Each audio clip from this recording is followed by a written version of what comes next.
வணக்கம், நான் உங்கள் பூக்காரன். இன்னைக்கு உங்களுக்கு எடுத்தது பூ இல்லை, இது சின்ன ஆரஞ்சில் சின்ன ஜாதி. இதை அப்படியே பிடுங்கி இப்படி துடைச்சிட்டு சரியா அப்படியே வாயில் போட்டு தோலோடு அப்படியே சாப்பிடலாம். இனிப்பு புளிப்புமாக இருக்கும்.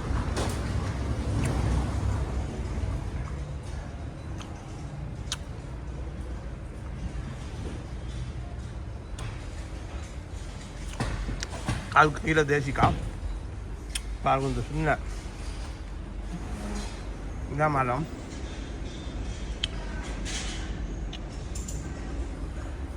இந்த சின்ன மரத்தில் அவ்வளோ பெரிய பெரிய தேசி காய். அதே மாதிரி இந்த இது சும்மா சாப்பிட சூப்பராக இருக்குது, இனிப்பு புளிப்பு தோலோட. ஓகே, பார்த்துட்டு உங்களோட நண்பருக்கும் ஷேர் பண்ணுங்கள். தயவுசெய்து முடிந்தால் சப்ஸ்கிரைப் பண்ணுங்கள். நன்றி.